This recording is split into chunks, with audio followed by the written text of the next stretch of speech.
এই চুক্তির প্রক্রিয়ার মধ্যেই অলরেডি আমাদের জাপানে মানে মানুষ যাওয়ার প্রবৃদ্ধি হয়েছে কয়েকশো%, এবং আমরা আশা করছি যে এই চুক্তি বাস্তবায়ন করার ফলে বাংলাদেশ থেকে জাপানে মানুষ যাওয়ার জন্য এবং তারা এই সক্ষমতা তৈরি করার জন্য এখানে অনেকগুলো ল্যাঙ্গুয়েজ ইনস্টিটিউট করছেন।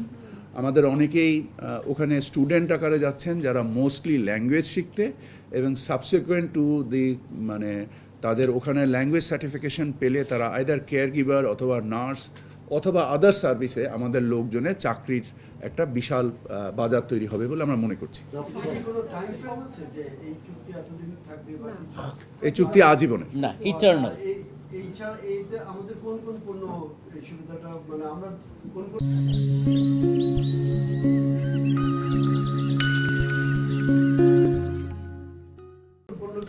আমাদের টোটাল ট্যারিফ লাইন হচ্ছে বাংলাদেশের যত পণ্য আছে ৭,৪৫৮, সেখানে আমরা ৩89টা, এর মধ্যে ৭,৩89টার ভিতরেই আমরা শূন্য শুল্ক হারে পণ্য যেতে পারবো, যেটা আপনি মোটা দাগে বলতে পারেন 99.9% পণ্য আমাদের জাপানের মার্কেটে শূন্য প্রবেশাধিকার পাবে। না, আপনি অবশ্যই আপনি অবশ্যই খুব বড় একটা ভুল করেছেন। যদি 12 তারিখে ইলেকশন হয়, এই কথাটা একটা বড় ভুল, মানে যদি কথাটা সঠিক নয়। কালকে আমরা আমেরিকার ব্যাপারে, আজকে রাতে আমাদের আমেরিকার সাথে চুক্তি হওয়ার সম্ভাবনা রয়েছে। আজকে দয়া করে আপনারা জাপান নিয়ে কথা বলেন। একটা বাংলাদেশের ঐতিহাসিক ঘটনা ঘটেছে আজকে, যে আমি এবং বাণিজ্য সচিব এবং আমাদের যে নেগোসিয়েটিং টিম আমরা যে জাপানে গেলাম এবং আমরা এই চুক্তি করে ফেরত আসলাম।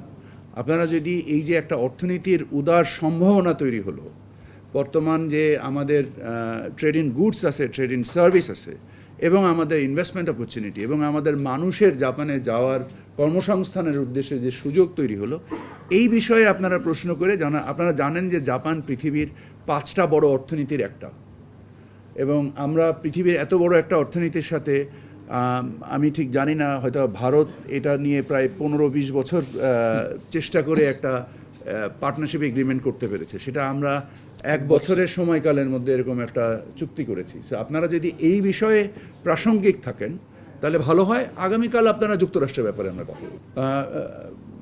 Ministry is a place of lot of challenges.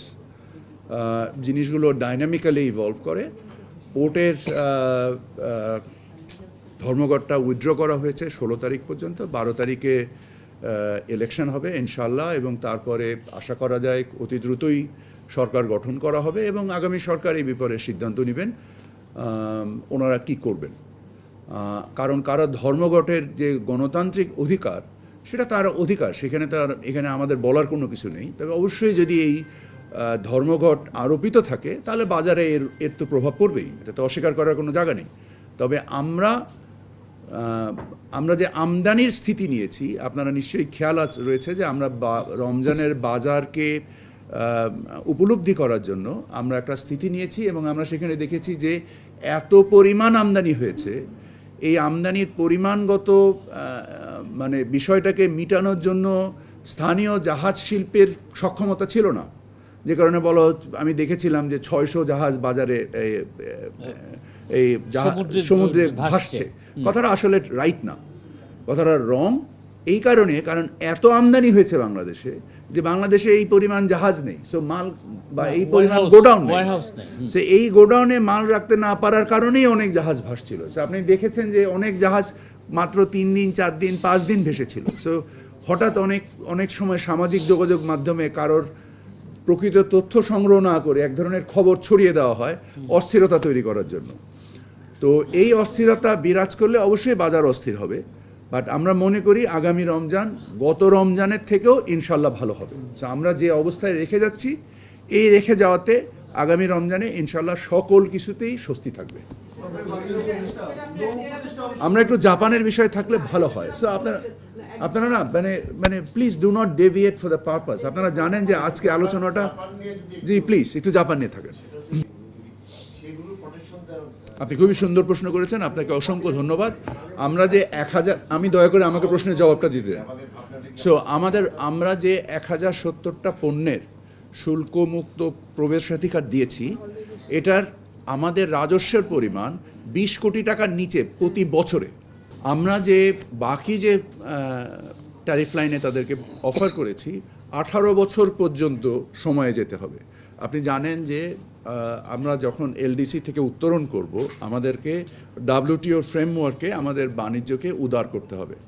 সেই বাণিজ্য উদার করার ক্ষেত্রে আমাদের ব্যবসায়িকদের যদি সক্ষমতা বৃদ্ধি করতে না পারে তাহলে অবশ্যই আমাদের জন্য চ্যালেঞ্জ তৈরি হবে। সেটা আমাদের রাজনৈতিক নেতৃত্ব এই যে 18 বছর যাবৎ ওনারা যে সময় পাবেন সেখানে ওনাদের সক্ষমতা তৈরি করার একটা সুযোগ তৈরি হবে। সর্বোপরি ভোক্তা উপকৃত হবে। এই উদার বাণিজ্যের মাধ্যমে আপনি একজন ভোক্তা হিসেবে এর বেনিফিট পাবেন। বিনিয়োগের ফলে আমরা তো আশা করি যে কর্মসংস্থান তৈরি হবে, আমাদের দেশে প্রযুক্তি হস্তান্তর হবে, আমাদের বিনিয়োগ হবে। এর বিনিময়ে আমরা আশা করি যে আমাদের এখানে কর্মসংস্থান সৃষ্টি হবে। আমার ধারণা তাদের সেবা খাতে প্রচুর লোকজনের দরকার আছে, সেটা either being a care giver or nurses, because জাপানের ডেমোগ্রাফি আপনারা নিশ্চয়ই জানেন, it's an ageing population. So ওখানে আমাদের একটা সুযোগ সম্ভাবনা তৈরি হবে। এছাড়াও উৎপাদনশীল খাতেও তাদের যে জনসংকট রয়েছে সেটার সমস্যা মেটাতেও আমাদের লোকের কর্মসংস্থান সৃষ্টি হবে। না, এটা তো সংখ্যা ডিটারমিন করা যায়। বাইলেটারাল, এটা কোনো আঞ্চলিক এটা কোনো আঞ্চলিক চুক্তি নয়, স্যার, সামগ্রিকভাবে ধন্যবাদ দিতে পারি। বায়োল্যাটারাল। আপনাদেরকে অসংখ্য ধন্যবাদ এবং আমি আপনাদের মাধ্যমে আমার টিম যারা এখানে কাজ করেছে, প্রধান উপদেষ্টার দপ্তর, প্রধান উপদেষ্টার বিশেষ প্রতিনিধি লুৎফে সিদ্দিকী সহ সামগ্রিকভাবে সরকার একত্রিতভাবে কাজ করার ফলে আজকে এই ঐতিহাসিক চুক্তিতে আমরা উপনীত হতে পেরেছি, যেটা আমাদের ভবিষ্যৎ সকল চুক্তির জন্য একটা মাইল ফলক এবং একটা রেফারেন্স আকারে থাকবে বলে আমরা বিশ্বাস করি। আপনাদের সকলকে অসংখ্য ধন্যবাদ। আসসালামু আলাইকুম রহমতুল্লাহ।